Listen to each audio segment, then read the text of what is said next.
What are the forces, challenges, and ideas that define the 21st century?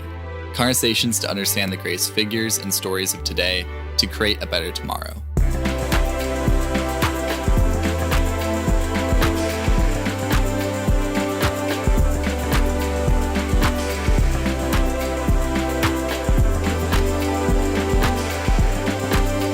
This is the 21st Talks podcast.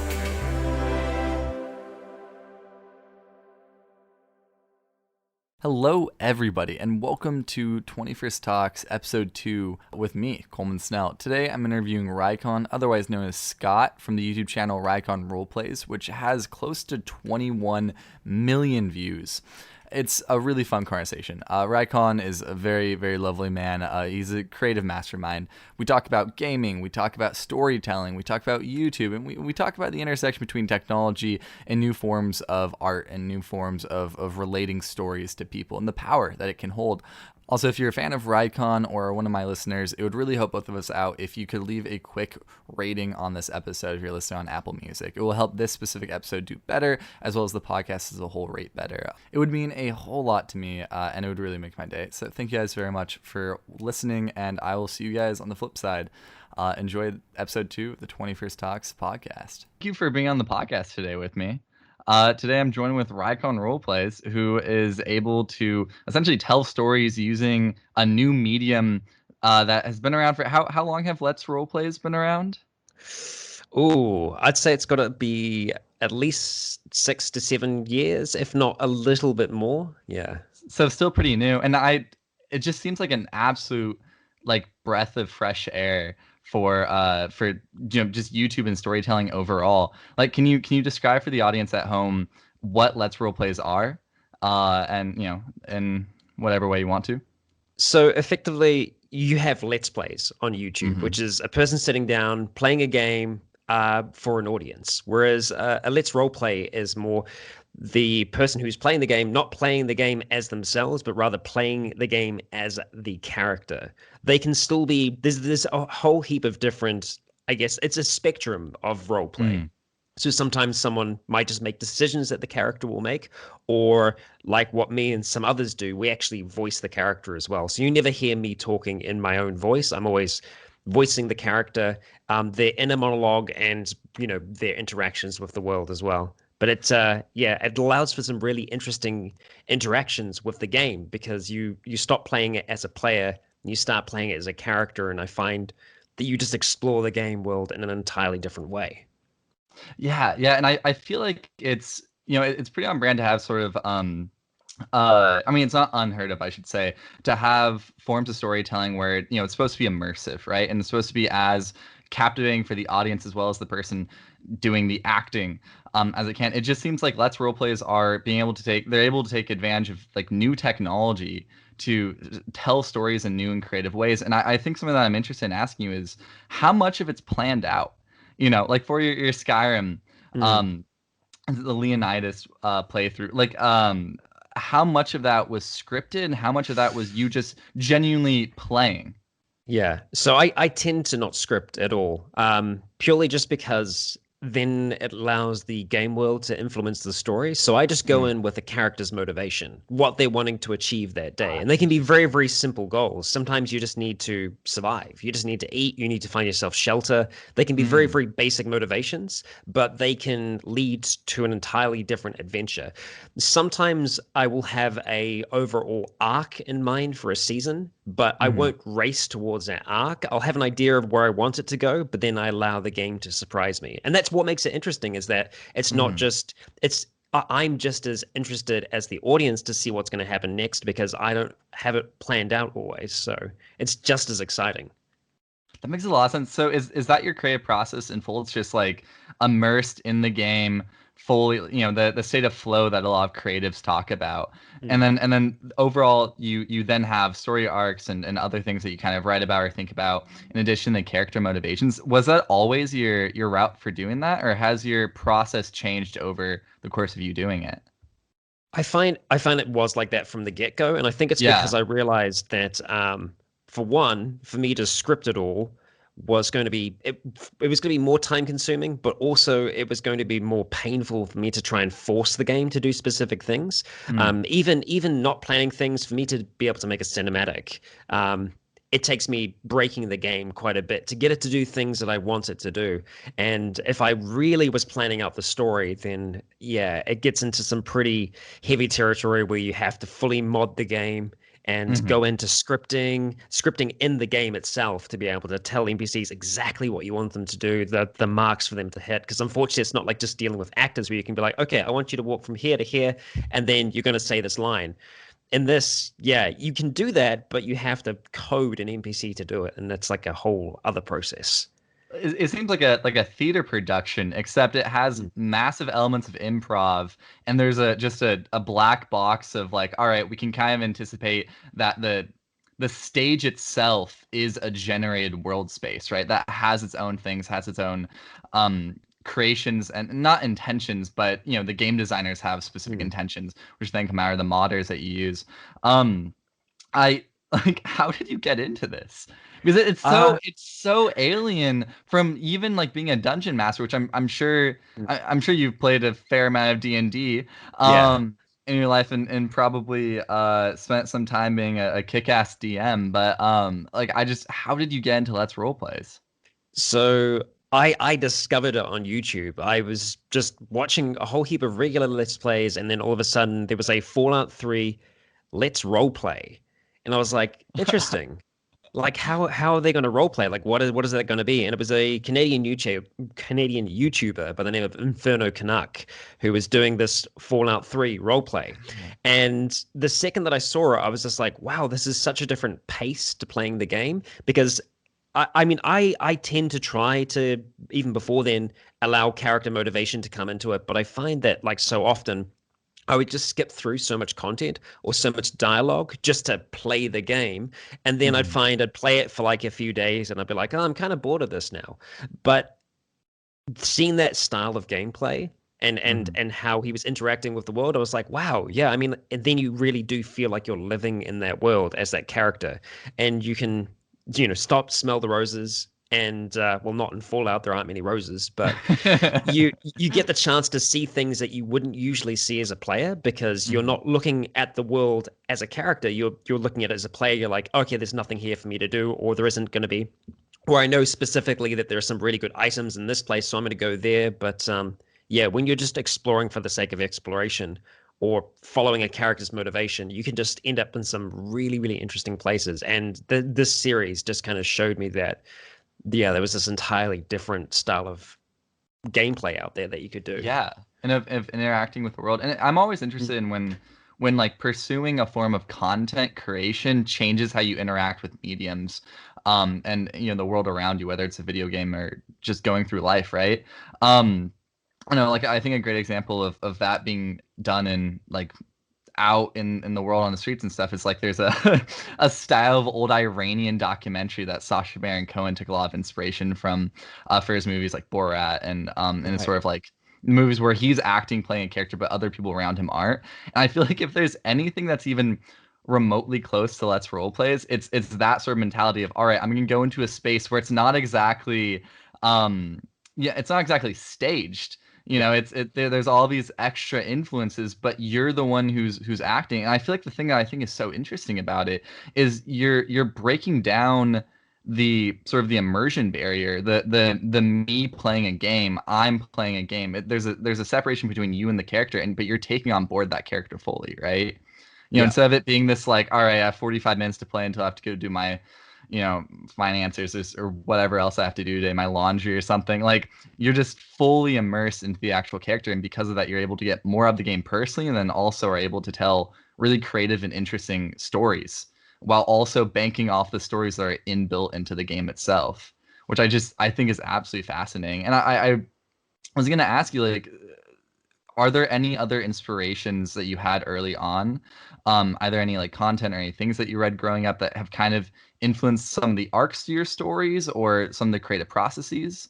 I mean, I think you kind of hit on it before talking about Hmm. D&D, where the thing that always appealed to me about D&D was that it was limitless. Yes, there are rules that define the universe, but above anything else, it was something where there was just like full creative freedom to play a character, to Mhm. explore, any avenue, and to be able to interact with other people. And I think that's like the one thing that's missing from the single player role plays that I do, Yeah. because so much of it I'm trying to get something from an NPC, and I'm not controlling their acting, what they're Mhm. doing. And so I'm just having to react to everything that they're doing all the time, which is great. I enjoy that kind of improv side of it, having to really be on my toes, listening out for like little things that they might say, or trying to ignore other things, which is, I guess, one big side of it as well, is that there are a lot of problems with some of these games, and there can be difficult things to work around. Sometimes I will have to go back and do a scene again because I've been Yeah, in I a was gonna ask. tavern, and yeah, someone will just walk into the fireplace in the center of this tavern, catch on fire, immolate, burn to death, and just no one reacts to it. Everyone's just like, yeah, this is a normal thing. That's Dave. He does this every other week. He's fine. But Yeah, if you I, if you don't want the videos to turn into like a Monty Python skit where someone is just like on fire in the middle of a tavern, yeah, well, you have to adjust it and edit. yeah, exactly. Yeah. I mean, there have been some Monty Python moments for Leon where there have been a few flying mammoths, which is Ah, kind of that's good. impossible to not do without in Skyrim. And I remember there was this one moment of him just taking in the sunrise and kind of just like a sunset actually, and just yeah, admiring the beauty of it and just talking about the beauty of it, because there was the stag that was just sitting up on top of this hill, just majestic, the silhouette of it. And the second that I looked at it and drew attention to it, it just popped out of existence, just disappeared. I was just like, okay, we're just gonna try to ignore that, just keep on going, Oh, so just you just kept move rolling along. that moment. For You that didn't one, let it out. yeah, because there'd been so much lead up to it and so much had Mm. happened before, there wasn't like a natural point for me to cut. So I was just like, I'm just gonna try to quickly just pan away and hope that no one notices. But there are people that do notice that. But And then if anyone yeah, does, you can just like do a follow-up where you're like, weird animals have been disappearing across the yeah, Skyrim landscape. Her scene has something to do with her, one of the other Daedric princes. yep, Absolute yeah, madness. yeah. Which I think is the nice thing is when you're doing this in game worlds where there is already existing magic, right? That gives you some additional leeway when it comes to both expression of story arcs and also just being able to do more interesting creative things, right? Where it breaks um what is like physically possible in more realistic stories. Do you find it more challenging for any of the Let's Role plays that you do in universes that don't have magic, or in game worlds where it is a little bit more reality based and less fantastical? It can be a bit more difficult. I guess some of them have had elements of it. Like even Outlast, for example, has Yeah. elements that could be seen as being near magical. Mhm. Fallout, there obviously no magic at all, but there is technology, and technology is a kind of magic, and so I'm able to use that to blur lines sometimes if I need something to happen or if I want something to happen, and yeah, I can kind of use the technology to fill in the gaps. So but yeah, I think magic is useful because it's a good coverall for just a whole host of problems that you could potentially run into. Yeah, no, absolutely. How much background work do you have to, or, I mean, how much background knowledge do you have to have in technology, whether it's like scripting or scripting NPCs or like video production? Like how did you just kind of get the skills to do all this as you went? Like you are a fantastic voice actor. Was that just by coincidence, or were you already doing other creative things before Let's Role Plays? Or like, how did you become the man you are making these videos with these creative tell me your entire life story. No, like but like creatively, what were you doing before the channel? So the voice acting side of things, I'd Uh-huh. never been trained or anything like that. It's just something that I'd always been passionate about, like listening to other people's voices and Yeah. and like understanding how their voice works and trying to do mimicry, which I think is a starting point for a lot of people who do voice work. But I guess the other creative sides of it, I did go to film and television school, and I majored in post production. Okay. But the good thing about the school was that for the whole first term, we did everything. So we did audio, we did production, we did directing, writing, we did camera, lighting. So that was Oh, that's all sweet. that was all really really helpful because it gave me a good foundation to kind of go from. And I kind of moved away from being an editor and went Mhm. more into camera work. And so what I found was when I sat down and started doing this, I was like, holy crap, this is like my dream job. I get to do all of the things that I enjoy because I really enjoyed acting as well on the side. So I was like, I can do acting. I can be a camera operator as I'm Mm. kind of, yeah, I'm being the director of photography. And I also get to edit it as well. So I get to go through my whole kind of post-production jam. So it was just, yeah, it was a weird culmination of all these different things that I'd picked up. Um, where I was like, yeah, I'm going to be able to use all of these things doing this one thing. So that's good. I mean, I was wondering earlier when you were talking about just kind of the procedure of making these episodes. Do you think you're ever going to do a multiplayer Let's Role Play in a video game world, or just like with tabletop games or sort of other more D&D similar Mm. tabletop I type would things? I would really, really like to, but I think Hmm. so much of it comes down to just a lot of it's timing and scheduling. Living in New Yeah. Zealand, the times where I might be doing something is like way off. Us sitting down to have a conversation. Um, but yeah, in an ideal world, yes, 100% yes. But yeah, I think it would have to be someone that I have yeah, had experience with before, so I kind of know how we can work off each other in terms of improv. Yeah. But yeah, yeah, I wouldn't say no to it, but yeah, it's just one of those logistical issues where because it's just me here. I'm the guy that's editing it. I'm the guy that's shooting it. I know when I'm going to be able to do it, so Yeah. yeah, that's why I've always found it just easier to do it as a kind of solo gig. I mean, it makes a lot of sense, right? Because it's difficult. Like, I feel like it would take a profound level of nonverbal communication in a setting where you don't have nonverbal communication as an option to be able to actually do that, right? Because like improv on stages require people to just be able to read each other and know where their partners are taking it, you know? So Yeah. I feel like in a game setting, that might just be another level of difficulty. But if that could be done, that'd be absolutely fantastic. Oh, Honestly, that'd be it would be so freaking brilliant. cool. Yeah. Yeah, I think the absolutely. hardest thing would be like trying not to talk over each other because when you are there with a person, you can kind of like you're saying the nonverbal communication, when someone's about to start doing something, Mhm. interacting or vocalizing, and not being able to see someone, it would be yeah, it'd be difficult, that's for sure. Mm. I was wondering what about Let's Role Plays like speaks to you specifically. You talked a little bit about some of the benefits earlier about what you love about it, but you're able to actually like use all these different skills that you have and all these different interests. But what about the way that you're telling stories specifically with Let's Role Plays really draws you to it? I think it excites me because it is a new form of entertainment. I mean, Let's Plays by themselves were a new form of entertainment, but this is like a whole nother niche Yeah. form of Let's Plays. Um, what I think I really really enjoy about it is that it gives me the opportunity to take a game like Skyrim that people have Mhm. played 12 times and try and subvert their expectations as to where the story is going to go because I know where the story goes. Everyone else who's watching knows where the story goes. So I try as best I can to take it in a direction that they might not expect. Mhm. And that can be difficult because the game it's very rigid. Even though it's an open world, it's very rigid in terms of this is the act structure. This is where you're going to go. This is what you're going to do. Mhm. But yeah, I like trying to mess with that as much as possible, just to try and really, yeah, throw people through a loop.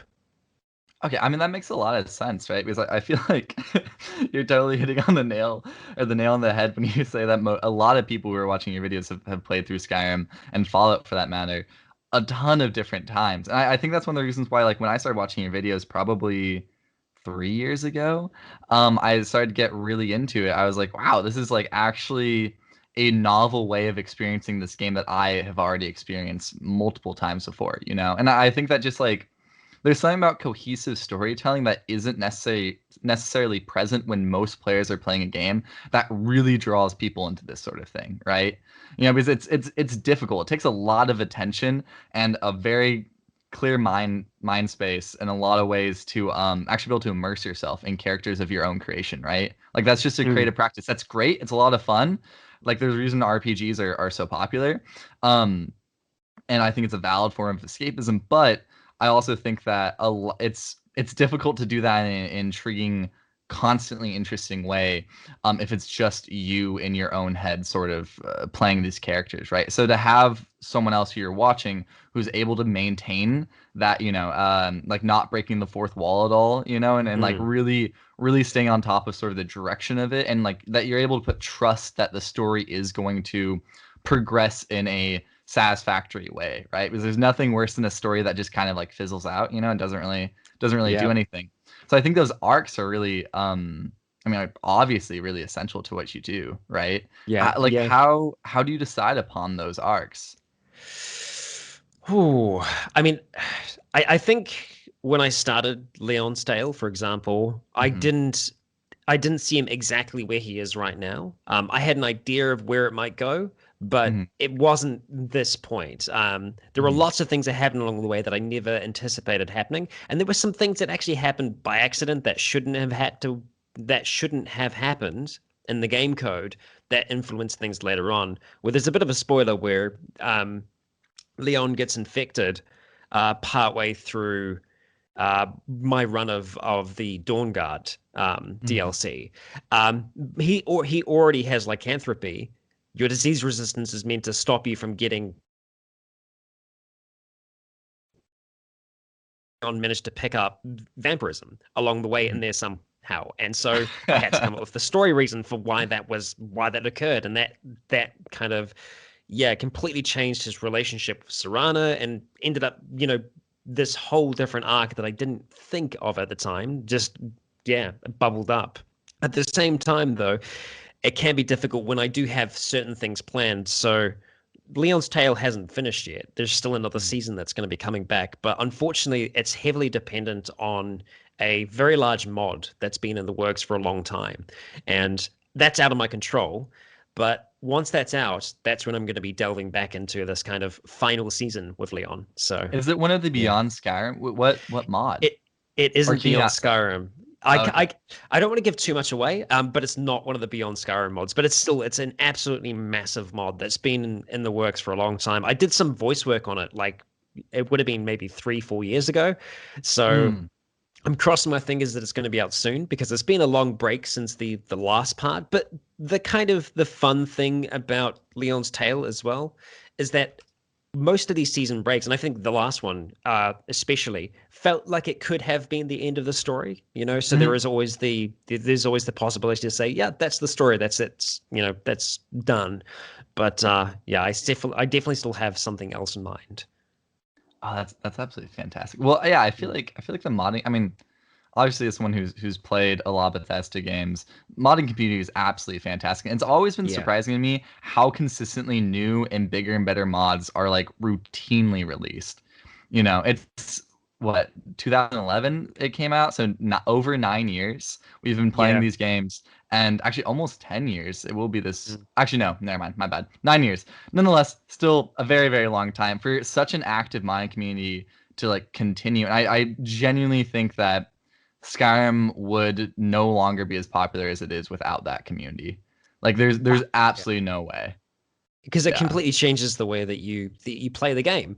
Yeah. Even simple mods that will give you an alternative start completely changes the way that you play the game. Because then you can be from a completely different background. You don't even have to be the Dragonborn. There's so many different ways you can Mhm. play it. And I think that's the thing that I like about Bethesda games in general, is that if you took 5 different role players and Mhm. said, here's a game, go make a story with it, you would get 5 different stories. There might be some cornerstone elements that are there along the way, some of the main quest bits and pieces, but how they go about that is going to be entirely different just because of the Yeah. the open-ended nature of it. Are you looking forward to Elder Scrolls 6 for that Oh, reason? massively, Really? massively. Oh, you're Yeah. optimistic that'll be good?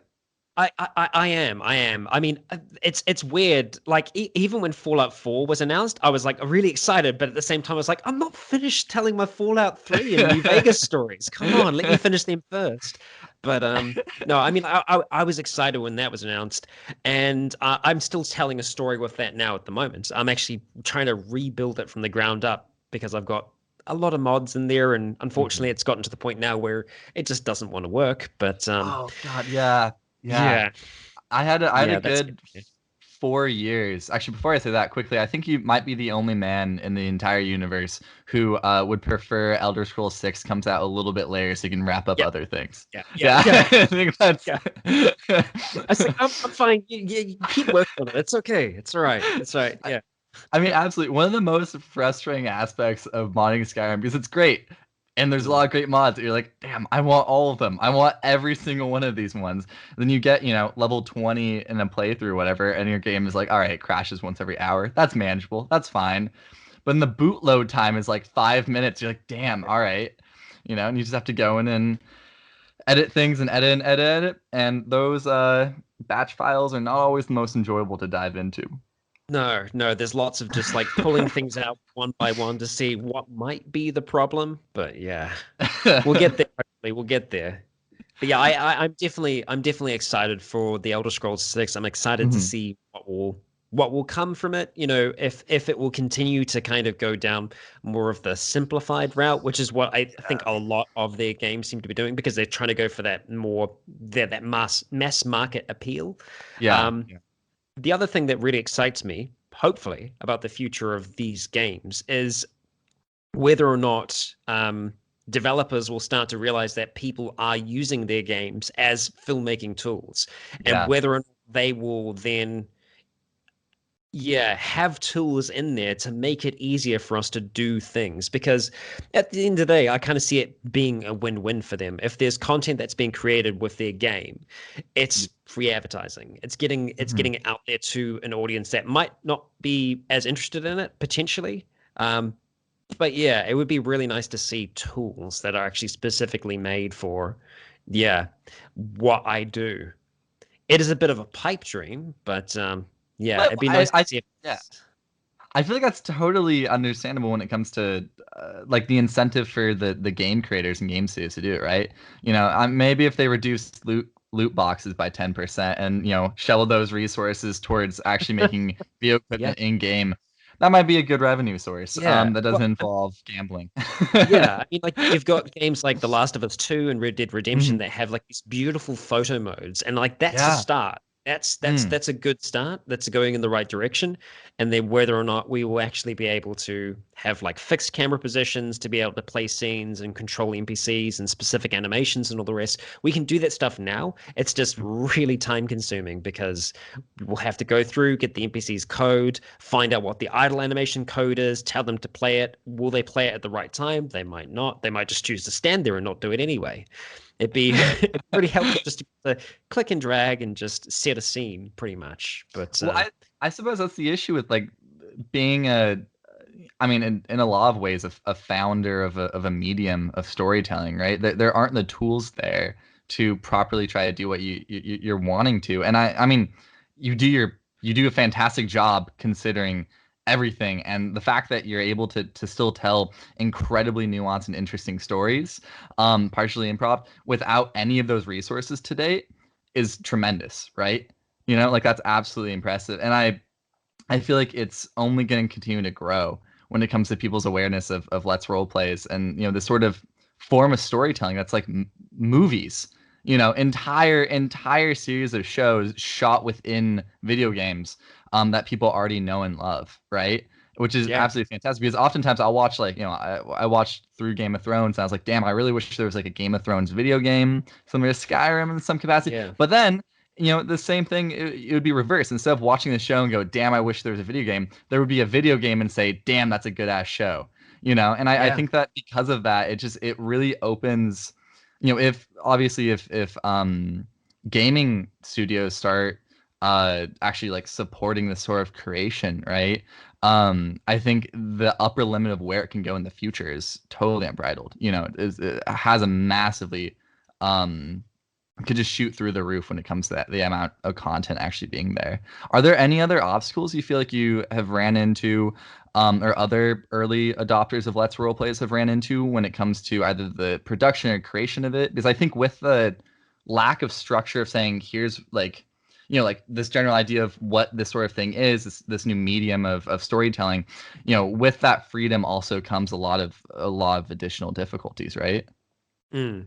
Yeah, I think the trouble is sometimes you need to know when to like limit the scope of your story, Oh yeah. because yeah, it can be so tempting to go very big and bold and just try to do things that are just like way outside of what the game is meant to be able to do, but that will also be a lot more time consuming as well. And so there's always this element of, still at the end of the day having a deadline. Mhm. It's nice with YouTube. You have the freedom of like not having a network breathing down your neck to have something come out. So if it really does need a little bit of extra work, you can spend the time to put in that extra work. But at the same time, I do like to have things coming out when they're meant to come out, and then balancing it with everything else as well, because as much as my role plays are a big part of my channel, I have a Yeah. lot of other content on there as well, just to help support and keep the channel afloat. Because Mhm.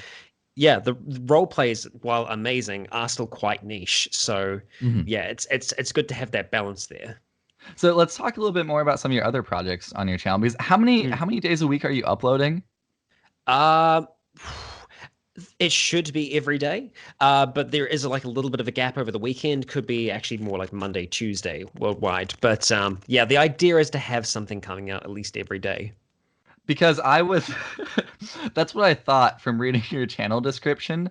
And that's absolutely mental. Like how you must really love making videos to stay, mostly on Mm, track when it comes to that upload schedule, right? Like what, so if the Let's Role Plays are sort of your bread and butter, like the thing that mm. absolutely sort of grips you, I assume you also have a pretty good time making your other videos that aren't Let's Role Plays. Definitely, like there are some that Mhm. are a lot more survival focused. So I've had one that's gone through Fallout 4, and one that's just gone recently through New Vegas, through some like Mhm. really really kind of difficult survival mods. And I Oh, is find that the that side Dust of it. series? Yeah, so yeah, Okay, yeah. there's dust and frost, and to make it an added element of being more difficult, it's permadeath. So if I die once, then that character's dead; they're gone. But even though I'm not doing a full kind of like vocalized role play, I do still try to role play it. Like I can't get away from it. It's infectious. Like even when I'm not recording and I'm just playing a game, like to the Mhm. detriment of some of my friends who are watching me play, and I'm just like, I can't do that because that's not the case. Like, dude, it's a fighting game. Come on, just You're playing Mortal Kombat. yeah, You're exactly. playing freaking Mario Kart. Yeah, Where's this banana peel? When will it yeah, occur? yeah. That's so Um, freaking funny. I love that. but yeah, even in Frost and Dust, there is still an element of character, and they have an origin, they have a backstory, and there will be some things that I won't do because it's just not within what that character would do. So yeah, there is still an element of role play there, and because that's the thing, it's like those kind of role plays, the survival style ones, they're not going to be for everyone, and Mhm. then the full blown, cinematic role plays aren't going to be for everyone as well. So I like to have a bit of the role play spectrum for people to be able to pick and choose what they like. It's also like a nice introductory to like full blown Let's Role Plays, right?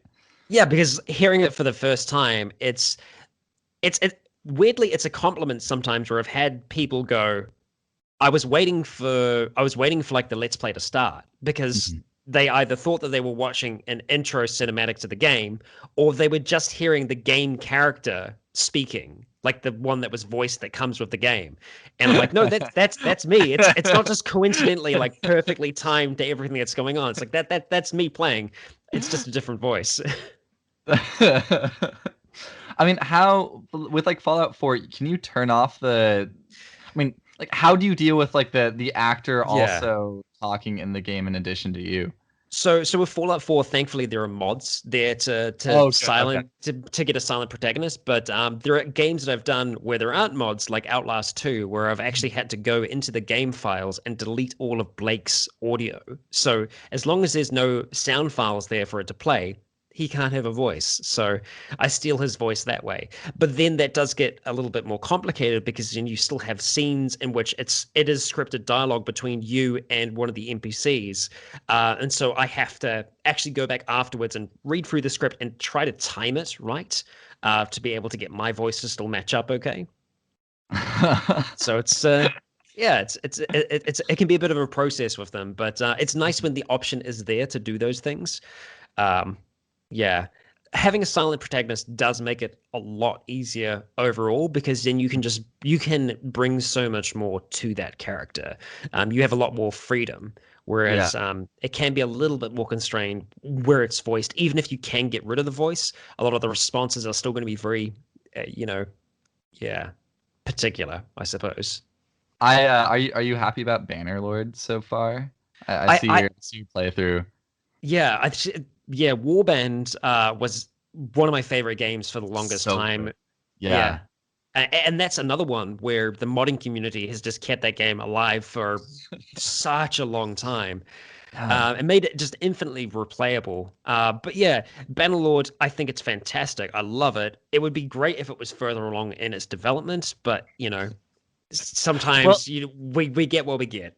I mean, we did wait almost a decade for it, right? So, like, I think Yeah. it was one of those Yeah. things where I think I stumbled upon it in 2016, like while I was in development. I was like, all right. I mean, I can play Warband for a while and wait for Bannerlord to come out. Maybe next year, the year after. Here we are in Yeah. 2020. Thank God Yeah, they 4 released years it later. right at the beginning Yeah, yeah. of Oh the no, I know. epidemic. Really good timing. It was just as we went. Fantastic. Yeah, it was. We just went into lockdown in New Zealand, so we went to like our level 4 lockdown, Mhm. which we were for a whole month. We were just like inside the house, not to leave, and yeah, it was perfectly timed. Are Yeah, you guys couldn't have come opening better. up again, or what? Well, What's New well, Zealand like? yeah. So we were. We went. Mhm. So we got like levels. So we went back down to level 1 after level 4 because we didn't have any community cases. We didn't have any Yeah. for a Yeah. hundred days, and then someone someone went in. The thing is, the God government damn. haven't released who it is, and I think it's fair because if they did, they would get a lot of flack because Yeah. people have died now. So it's a lot of responsibility. Hmm. But yeah, so the way it seems is that someone probably did get into one of the facilities where people were being quarantined that were coming back into the country. But we're not fully open at the moment, but things are a little bit more normal now at the moment. But yeah, we did have 100 days where everything was just back to normal, which was bizarre. And it also felt like weirdly guilty considering like or rather seeing what was going on Yeah. in the rest of the world. And I was just like, I feel weird like being able to do the things that I'm doing at the moment. Yeah, Yeah. absolutely. When did you guys open up fully again for those 100 days? Was that like June, or Yeah. was So it like?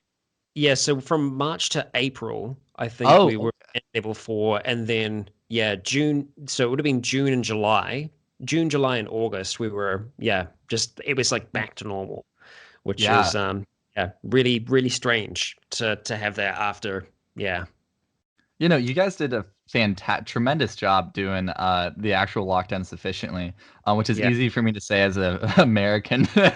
We've had a pretty clear demonstration of what handling the situation poorly looks like. Um, and that's absolutely fascinating. Um, I was wondering, do you consider yourself a highly creative person? Does uh creativity play a really major role in like your day to day, how you go through life, how you feel? Yeah, I'd say so. Because like yeah, even in my free time, most of my weekends are spent playing D&D or Mm-hmm. doing other kind of creative pursuits like that. Mm-hmm. It's something that I think it's just the storytelling side of things as well that Yeah. really gets me. It's something that I really enjoyed as a kid. Um, and just being able to tell stories in different ways through acting, through camera work, through editing, through music. There's just so many different ways that you can tell a story. Yeah, no, and I think that like there there's something so human about telling a good story, that actually captivates the audience. Like it's like the ability to build.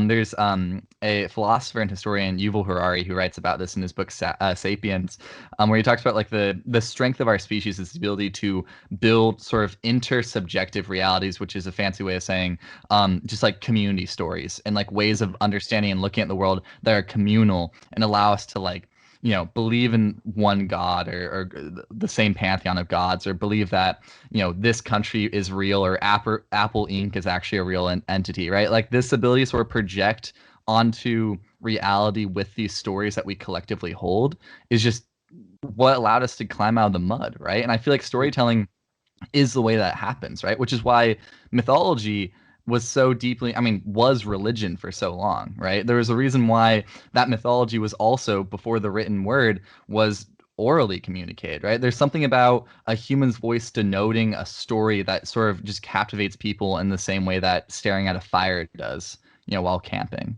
It's Mm, just it's enriching. And I yeah. feel like it's absolutely not going to go away, and I'm interested in seeing how it continues to progress. With all the new technologies we have, and I feel like Let's Roleplays are a fantastic example that storytelling in new and innovative ways that bang on like different elements of the things that make stories captivating, Mm, um, are just going to continue, right? Like it's yeah. just absolutely, I've never shied away from trying to encourage people to try and tell stories this way as well. Like I've always found it interesting. Like I found in other, you know, parts of YouTube, people are very protective over their specific type of YouTube, and they're just like, no, that's my thing. This is what I'm doing. Whereas I think I've always been like, I want to watch more of this stuff. So yeah. please go out there and create it. And I've shared how I do it. I've had some behind the scenes videos before where I've Mm. showed my process that I do for Skyrim. Um, so I try not to keep any secrets with what I do. I try to share that as best I can so that other people can do it, because I for one I want to watch stuff that I'm like, that's great and Yeah. that's really cool. But I also want people to push the bar, like, Mm. and just like raise it up so I can be like, oh crap, that's okay. I got some catch up to do. Like it's good to have that kind of really really healthy. I mean, competition's one word for it, but it's Yeah. just it's great to see people pushing boundaries. Yeah. So yeah, I'm excited to see where it goes.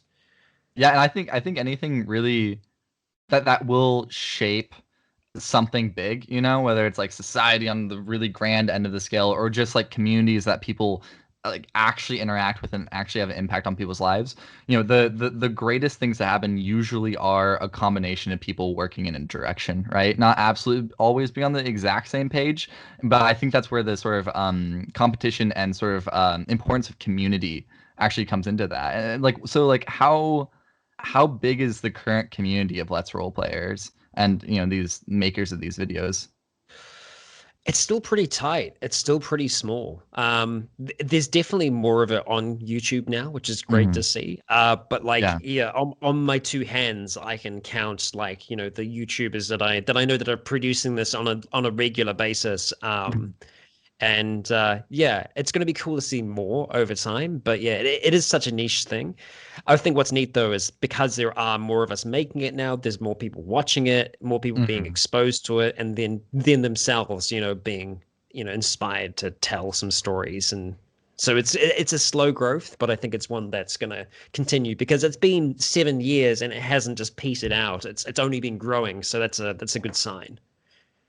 Yeah, I mean, your community alone is almost 100,000 viewers, which is Yeah, absolutely insane. yeah, it's Yeah. it's it's come a long way since, yeah, 2013 was when I started this. So yeah, yeah, How does that feel?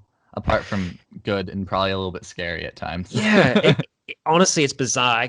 It keeps feeling like, oh, maybe it's been like 3 years, but Mm. yeah, no, it's gone through a lot of changes over that time as well. But yeah, it's time. I think time changes a lot when you're producing things on a schedule.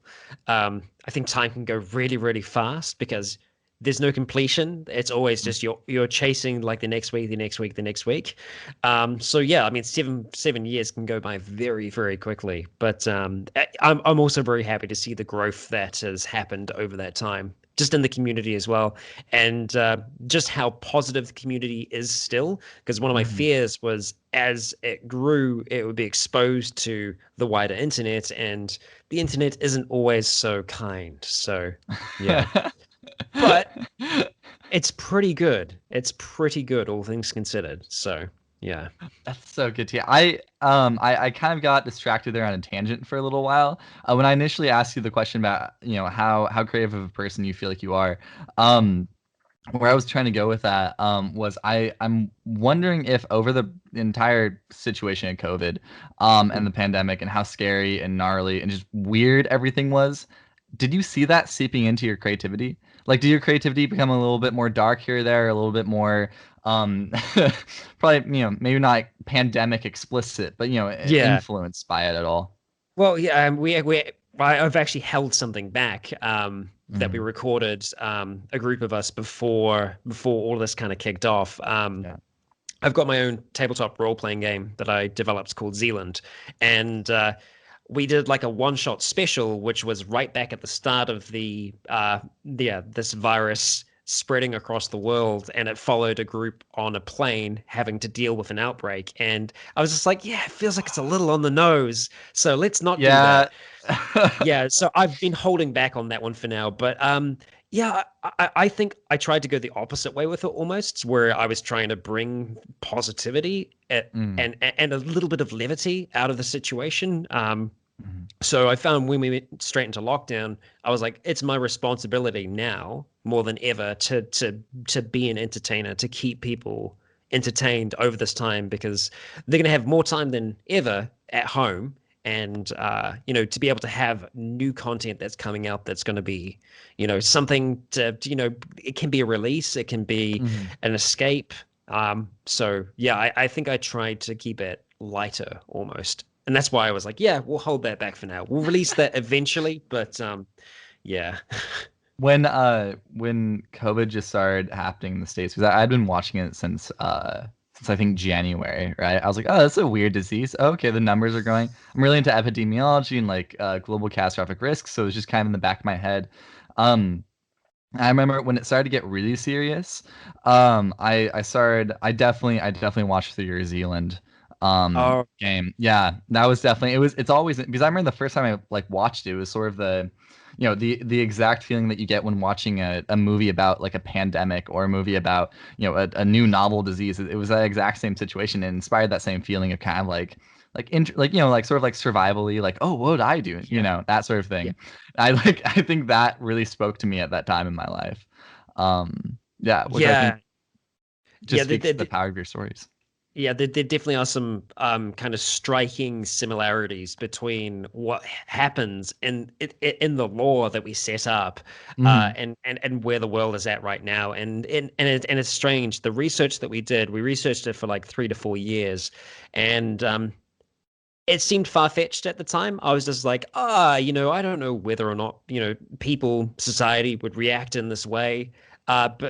But from all of this, I'm like, oh yeah, no, if not just like so much worse than I ever imagined.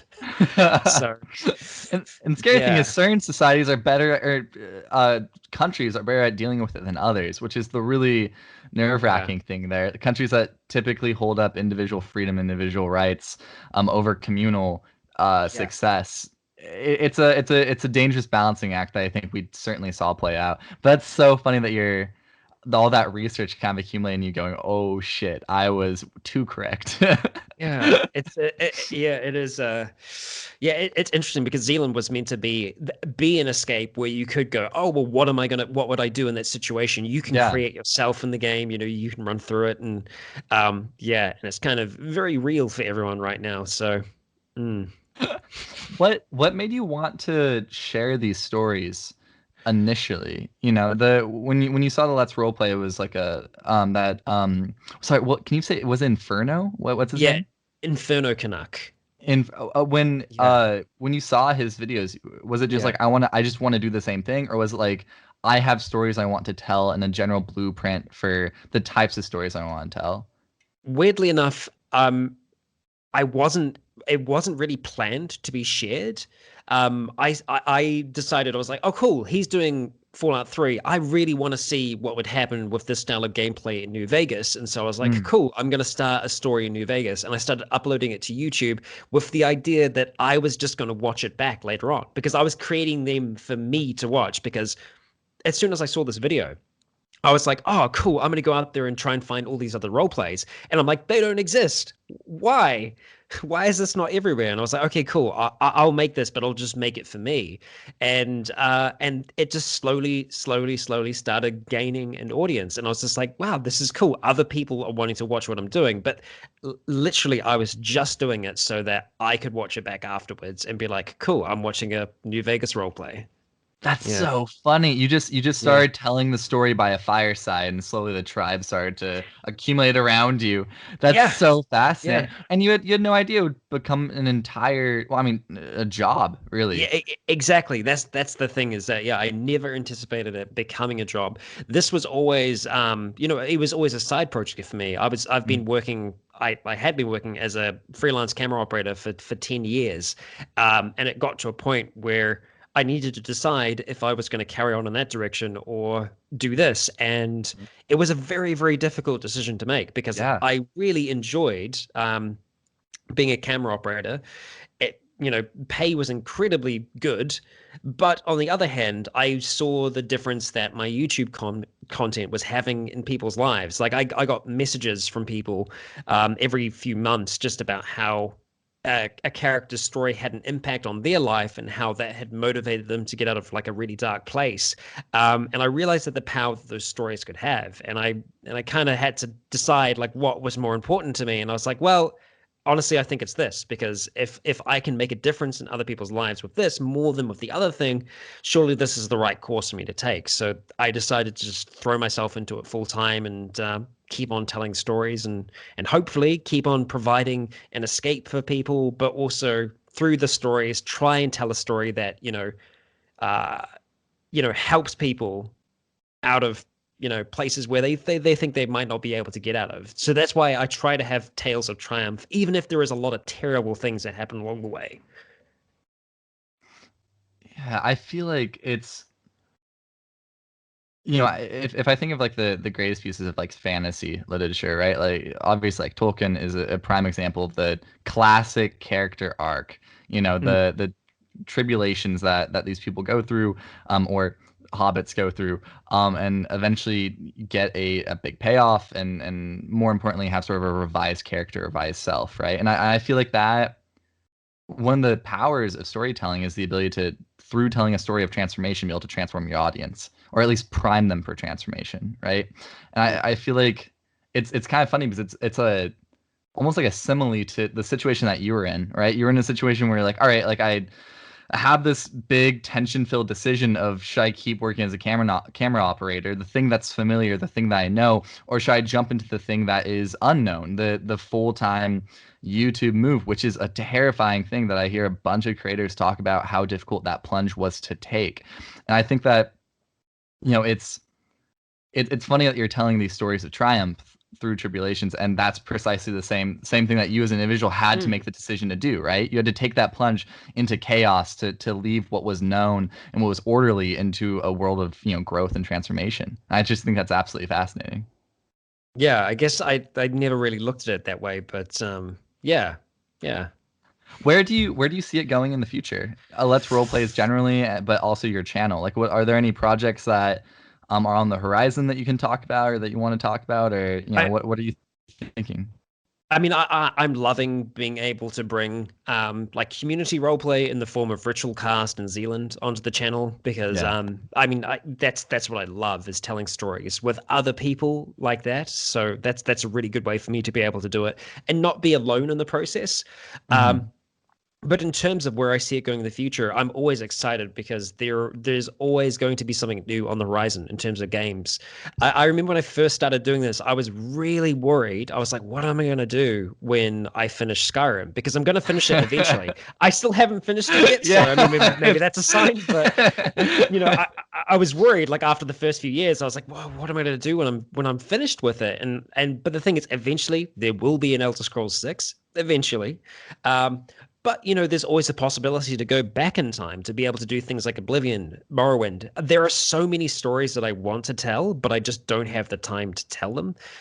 So I have a long mental list of everything that I want to do, and I don't see that getting done anytime soon. So there's definitely there's definitely more than enough to keep me occupied for I think a very very long time. Which is the ideal place to be, right? You don't want to be in a place where Mm, there's an absence of story or creative telling. You're just a yeah. a, a, a fountain of creative potential.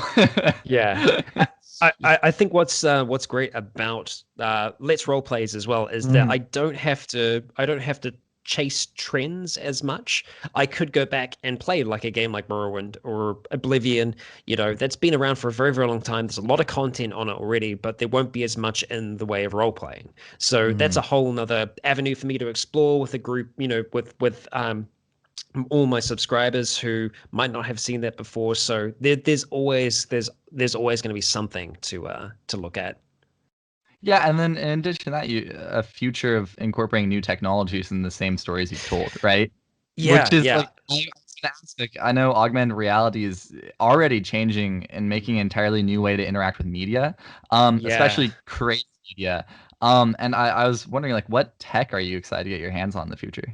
In terms of technology, I mean, I was always excited by the idea of having VR, because acting with a keyboard and mouse is really quite difficult to do. I try to convey as much emotion as I can from a first person perspective by controlling the mouse, but Mhm. you're not going to be able to get the same kind of nuances that you can with the motion of a head. Yeah, You're going to be able to so easily be able to tell something very, very subtle from how someone moves their head.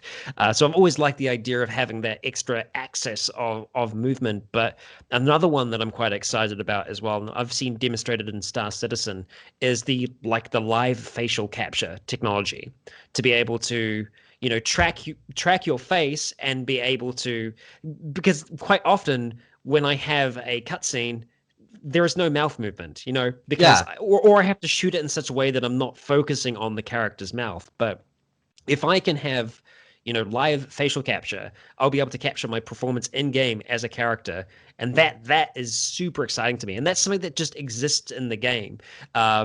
So yeah, I mean, I've been excited about Star Citizen for a while. That's another one of Understandable. those games which is, maybe we'll get it in the 2040s. We'll see, but um, I think we'll probably have the kind of ships that we have in Star Citizen before the game releases, but Mm. I guess we'll see. But yeah, that technology really excites me because that's just like a whole nother thing that I can do. You know, Voice acting is one side of it, but then actually being able to bring my facial expressions in and be able to, because I do it anyway. Yeah. It's something that I didn't realize until I had someone filming me recording something. I fully change how I sit, how I'm playing the game. But then there's just so much facial movement that goes on with a performance. So it'd be great to be able to kind of capture that and be able to just project that back onto the character. I'm excited for Star Citizen for a number of reasons, but I Mm. think one of them is I want to see what creative Let's Role plays are actually made in the game, because that opens up an Oh, entirely different yeah. section of sci-fi, styles and storytelling devices and tropes, which are Yeah. captivating. Whether it's Isaac Asimov or other like really popular sci-fi writers. I there's it's a nice sort of thing to escape into when Tolkien and sort of the mythical doesn't actually hit you as deeply as it does at other times, right? 100%. Yeah, I'm definitely looking forward to exploring that. And I mean, there's things like Starfield as well that we have coming from Bethesda. It'll be Mm. really interesting to see what they do with So that. good. And what's nice about Bethesda games is that it's a very familiar engine for me. So, if it's the same engine, then I know how to abuse it. I know how to use it. I know how to make things with it. So, yeah. A lot of a lot of using things that were meant for one purpose for an entirely different purpose when you're creating a new medium of storytelling, right? You really have to Yeah. like twist the arm of a lot of technology. I'm incredibly excited for you to get into incorporating the VR as well. Um, Yeah. that's gonna be absolutely fantastic.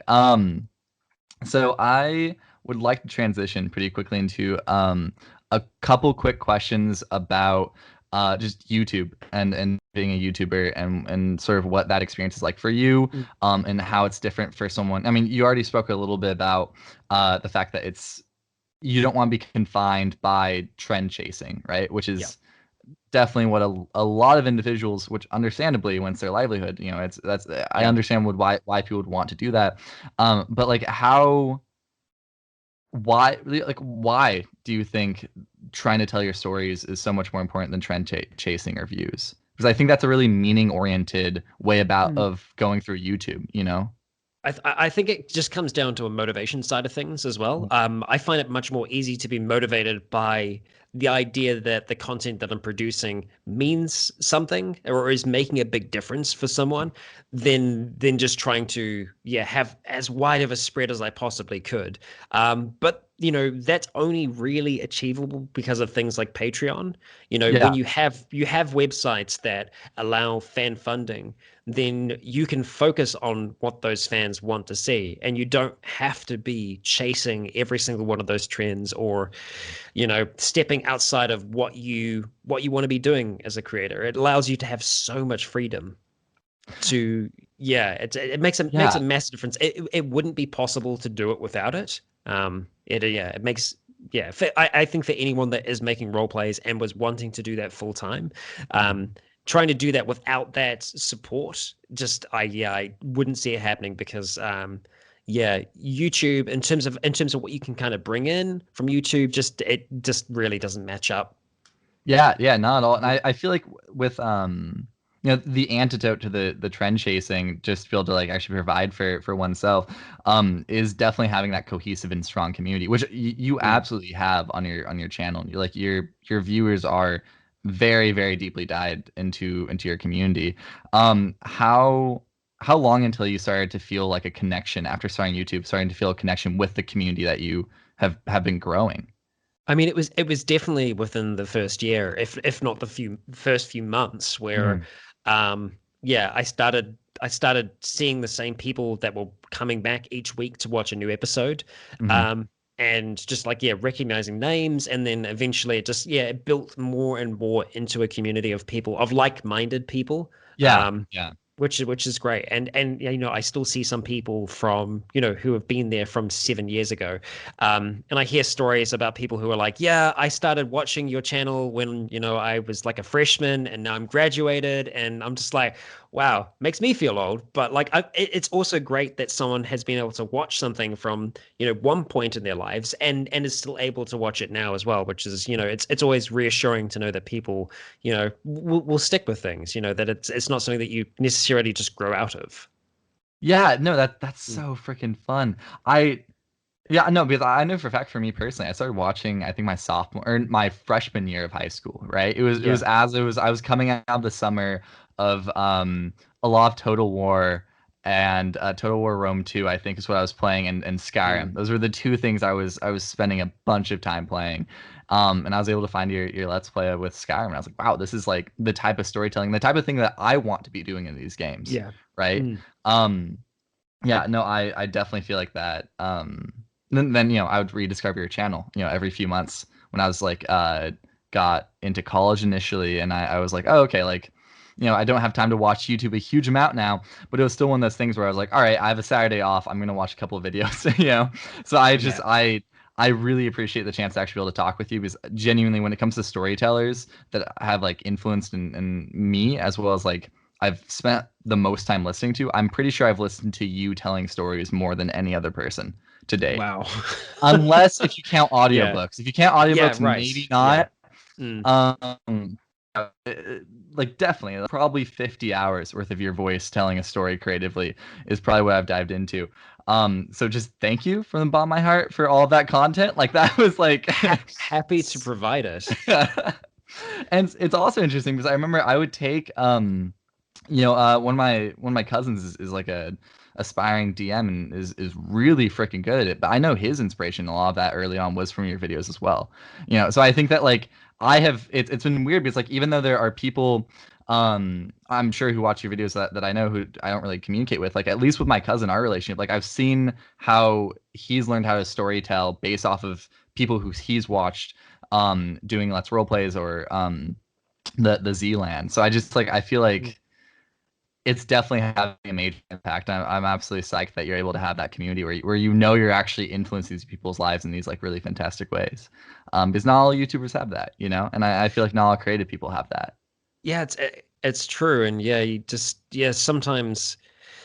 Yeah, I guess that's the thing. You don't choose the community you get as well. I think personality might have a something to do with it, but Mm. yeah, the community kind of builds itself after a while, and I'm very lucky to have the kind of viewers that I have as well. I think, and yeah, it strikes me because I've got over 2,000 videos on the channel now, if not more than that now. I think yeah, it's a lot.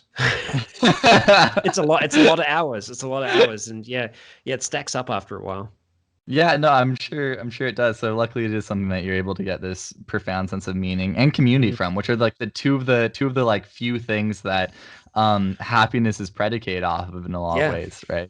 Mm. Yeah, so I don't know, I'm just really appreciative of the fact that you're able to do something that you like just love so much, you know? Because I think if there's anything that's a sort of an antidote to some of the negative like forces in our society right now when it comes to things that influence our individual lives and our individual pursuit of happiness, or whatever meaningfulness or whatever an individual chooses to sort of strive for, a sense of alienation from the world around us, because in part because of technology and being removed from our like products of labor, and a few other things. I feel like that alienation from ourselves as well as our communities is devastating when it comes to pursuing happiness. And it sounds like being a YouTuber is able to give you that community as well as that sense of purpose that allows you to get through the tough times, right? And Yeah. I feel like that's one of the reasons why YouTube is so fantastic for creative folks. The number of artists throughout the millennia who were like super good at something, like fantastically talented, who just didn't get any readers or viewers for their artwork, or any of these sort of things. Feel like technology has allowed to bridge the gap between like-minded people continents away from each other, right? And I feel like that has really opened the way for creative people who know how to make things happen to actually make things happen. And I feel like it's Yeah. absolutely tremendous. I guess it's one of the great things about YouTube in general as well is the instant feedback that you get on something. Oh yeah. I mean, even if you're like doing a premiere on YouTube and you're watching it live with the rest of your audience going out there, you know, I've had shows go on television before, and you won't hear anything about it. You might hear something from in passing from someone on the street, or you might read a review about it somewhere, but you won't get like instant feedback as it's happening. Yeah, you can kind of get that to a degree on social media, but it's just like, attached to what you've created. It's like immediately there, people responding to it. And I think just that, yeah, that immediate response is really, it brings anxiety, but at the same time, it's also exciting. It's a mixture of the two things. Well, it gives you ability to read your audience, right? Who aren't Mm, there in person. Like I hear lecturers talk about. I'm really interested in public speaking, and I hear lecturers talking about like how they know where to take lectures that aren't thoroughly prepared before. And I feel like that sort of creative process of lecturing is informed by how you feel the audience is reacting to your thing. So it's just kind of the virtual version of that, right? You're able to fine tune what you're producing, not in a disingenuous way, but in a more genuine way, because you mm. have that feedback, because you have that immediate response, which I mean, like you said, you didn't have in other mediums. And I feel like that probably just does a massive service to the ability to actually tell gripping and powerful stories, right? Um, yeah, that's so freaking cool. I love that so much. So now we're gonna transition quickly into just a few rapid fire questions. So Righto. the first one, and they're gonna be a little bit sporadic. Yep. Um, so be ready for anything at all. Okay. Okay. I'm an open book. Well, that's perfect because the first question is, what's a book you recommend? Oh, okay. All right. Right off the top of my head. Mhm. I've got quite a few of my favorite books like right beside me. Oh, perfect. So like easy to kind of recommend. But I'd have to go with, if I had to just pick one off the top of my head, it would be Mhm. Wool, which is a really, really great sci-fi book. It's actually part of a trilogy. Most books end up being trilogies, but even just standalone, it's a fantastic read. That and or Artemis by Andy Weir, which is the second book that he released. He's the author who wrote The Martian. He has a fantastic way of just bringing science into his writing. And you can learn something while you're reading a really good story at the same time. And Artemis is set on the moon with a very, very plausible lunar colony. It's a really, really good read. It's all So very much grounded in reality. Well, it's gonna Mm. be interesting to see how that influences your Star Citizen future. Let's role play. Yeah. I mean, those are both sci-fi books. Yeah, I mean, generally, I tend to read sci-fi more than I do fantasy, but yeah. Was Mm. Tolkien a big influence initially in your life? I know I brought him up a lot, I, but that's just because it's kind of the quintessential fantasy. Definitely, massively so, yeah, I used to have The Hobbit read to me as a kid, and so I think that yeah, it's always been there, and obviously, Middle Earth is intertwined with New Zealand now. That's a big thing. So yeah, it definitely has a pretty big influence. I'd have to say. It's that. And Mm. sorry, who was the first book by? So the first book, ooh, that's a very good question. It's called Wool, just Mhm, Wool, but mhm. I can't remember who it's by off the top of my head. Let's see.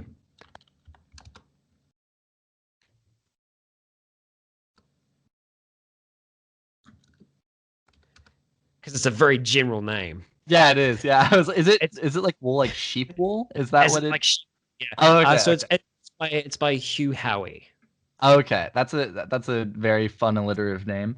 Yeah, Um, yeah. It's a nice dystopian book. It's good. It's good escapism. yeah, I could see it being that. I'm really interested in some of Isaac Asimov's books that take place in the idea of deep history, and time spans for stories that aren't on a human level of storytelling. I feel like a lot of sci-fi, especially space sci-fi, do a fantastic job of that. There's another series by an author named Ian Douglas, which is very much like that, where it'll take us from where we are currently in terms of our technology right up to Ascension, um, and it's just like this amazing six book, actually no, even more than that. Yeah, it's I think it might be nine. It's like three sets of trilogies, just absolutely fantastic. Starts with one called Semper Mars, and yeah, it's probably one of my favorite book series. Just yeah, hands down. Yeah, I definitely have to read that because it's because it's like the entire question of like, all right, where are we going in the future? It's like my podcast is focused on understanding the 21st century, understanding artists and creators as well as like intellectuals and ideas that define our time, and then projecting forward. Which is always a really fun, interesting thing for me. Um, and I just feel like books that actually do that through storytelling and through narrative are some of the most gripping stories I can encounter. Yeah, definitely. Yeah. So yeah, for that kind of yeah, that long time difference and development over time. Yeah, it's yeah, brilliant, brilliant, really good stuff. Okay, so the next question is, again, out of left field. Mhm. Describe one of your best friends. One of my best friends. So okay, so one of my best friends, he's both been on Zealand and is in Ritual Cast. Also shares my name. Um, is just a a eternally optimistic person, uh, and is someone that I think that has just always consistently been in my life in one way or the other, and pretty much just like is weirdly like a almost like a mirror image to me in terms of like likes and dislikes and yeah, I feel like that's why I've always been able to get along very very well with them. But that's Triton, who's in both Zealand and in Ritual Cast. Yeah. Oh, thank you. Mm. Thank you for that answer. That's one of my favorite questions to ask people because I feel like it's really telling about what people appreciate. And it's nice that you mentioned Uh, this optimism, because the next question is actually, are you optimistic for the future, both your own future as well as the future collectively? I think I'm optimistic. I've gone through like yeah nihilistic trends over time. I'd say like I'm Understandable. I'm I'm like an optimistic nihilist, Hmm. but but yeah, it's a tricky one. It's a tricky one. Like I feel like optimism is the only option. Um, Hmm. because if I'm not just optimistic about it, then it's like, well, then yeah, that's not great. So I might as well be optimistic and hope for the best and shoot for the best and hope to be able to like yeah, be part of like a good influence. Yeah, and be able to laugh when things aren't necessarily absolutely perfect. That's Yeah, yeah. one of my favorite lessons from philosophy, without a doubt, is the being able to laugh at the absurd and laugh at the Yep. questionable nihilistic tendencies of the universe. Oh, I've 100% had those yeah those great big outbursts of laughter where it feels like the universe is just either imploding or it's just attacking you in particular for very specific things. Which is nice is with nihilism you realize that the universe, as much as the universe doesn't care about you, it also like can't single you out, which is great. It might feel like it, and definitely does at times. But it's when the indifferenceness of the universe is a nice thing to dwell on sometimes. Yep. Mm. Okay, so if you oh, I don't know if I want to ask the Tolkien question now. I don't know why I'm such on a Tolkien bend today. But I'll refine this question. If you could live in any Bethesda game universe, what universe would you live in, and at what time? And you can't say Fallout before the nukes. Yeah. I mean, there was a lot of war before the nukes anyway, so I still feel like Fair. it's like I'd probably be shipped off to war. Um, that's it, it is a tough one because I find them all interesting. Yeah. Even the idea of living, I feel like the Fallout universe would be a lot more difficult to live in general. It's not a great place most of the time, even if it is like an amazing place to explore. I feel like I'd probably have to go with the Elder Scrolls universe, and specifically in terms of time, it's another bit of a tough one. I feel like I feel like during Morrowind, things are okay. They're Mhm. not really too bad yet. Maybe living somewhere in the Empire during during during Morrowind, away from, major troubles, but knowing that eventually a big war is going to come, but it's probably not going to be in my lifetime. How's your Elder Scrolls like lore knowledge at the moment? It's it comes and goes, like there are Fair. things that I will forget, and like I have made some, inaccuracies throughout Leon's Tale, but most of those are things that are passable, or you can kind of work with. Yeah, I'm definitely not like, yeah, I'm not the know-it-all when it comes to it. I find I have to just go back quite often and relearn things about the pantheon and about the creation myths and all the rest. Yeah, Yeah. no, absolutely same here. I feel like the stories that I try to tell for the characters that I have in my own games, right? I feel like those are almost entirely based off of lore most of the time. So I can see why that process of Mm. discovery, so then you can create, is like absolutely essential to probably your creative process as well.